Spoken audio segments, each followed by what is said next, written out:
मेरे हिसाब से पर्सनल ओपिनियन दे रही हूं, I think Muslim vote bank taken for granted लिया जाता है। जहां मुस्लिम्स को एक थर्ड ऑप्शन मिलता है वो उस तरफ चले ही जाते हैं। Ticket distribution of course too little too late, हर चीज में डिले। मेन फोकस फिर से उसी बात पे आता है जहां से मैंने अपना ट्वीट शुरू किया कि ऑर्गेनाइजेशन को मजबूत करना है, अकाउंटेबिलिटी होनी है।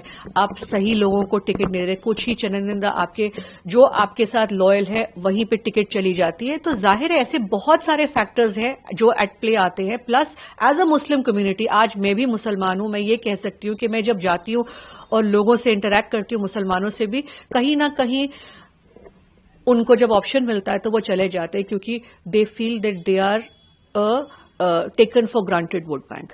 तो यही फैक्टर मैं समझती हूं। तो जहां उन्हें ऑप्शन मिला उन्होंने शायद उस चीज का एक्सरसाइज किया। नहीं, टैलेंट इतना है और जमीन पे टैलेंट है। हम तो ये भी नहीं बोल रहे हैं कि ऊपर जो क्रीम है उसी में से आप चूज करें, बल्कि जो थोड़े बहुत है, आई थिंक कहीं ना कहीं उन्होंने अपने आप को इंडिस्पेंसिबल प्रूफ कर दिया है।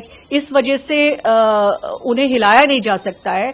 पर फिर अकाउंटेबिलिटी भी तो उनकी तरफ कोई नहीं है। क्यों अगर वो एक जगह फेल होते हैं तो उन्हें फिर दूसरी जगह आगे जाके और रिवॉर्ड करके फिट कर दिया जाता है? बाकी लोगों को मौका क्यों नहीं मिलता? और मैं बाकी लोगों में ये नहीं बोल रही हूं कि जो ऊपर बैठे हुए हैं, जमीन से टैलेंट बहुत है जिनको आप उभार के निकाल सकते हैं।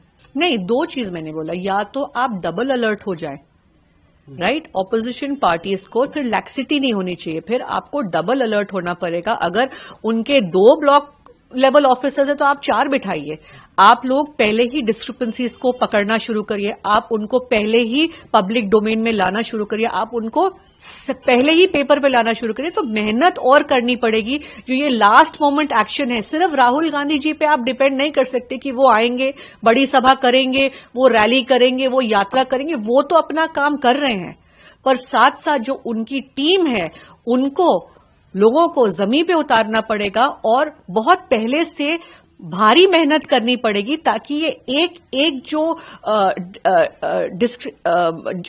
जो मैनिपुलेशन है उसको आप पकड़ सके और उसके ऊपर आप पहले से ही शोर मचाए ताकि लोगों को भी पता चले जिसका वोट कटा या जिसका नाम एक्स्ट्रा ऐड हुआ उनको पता तो होना चाहिए ना। सिर्फ टीवी पे जाके अगर हम लास्ट में प्रेस कॉन्फ्रेंस करेंगे तो उससे काम नहीं होने वाला। तो ये जिम्मेदारी बनती है आसपास की टीम की, ये जिम्मेदारी बनती है जिनको ये रिस्पॉन्सिबिलिटी दी गई है। एंड अगर उन्होंने नहीं परफॉर्म किया तो they should be made accountable for it. And रही बात अगर ये भी नहीं हो पाया तो पूरा विपक्ष साथ में आए, क्योंकि it is very difficult to fight a government like a party like the BJP, जिनके पास हर किस्म का पावर है, जिनके पास हर किस्म का पैसा है, जिनके पास पूरा सिस्टम अंडर कंट्रोल है। आप as an opposition completely boycott करिए इलेक्शन। फिर वही बोला, आज अगर महागठबंधन जीतती तो क्या जवाब होता? Don't accept the result then, क्योंकि हमें पता है SIR में मैनिपुलेशन हुई, हमें पता है कि वोट चोरी हुई है। अगर आज सिचुएशन रिवर्स होती, you should have then not accepted the win also.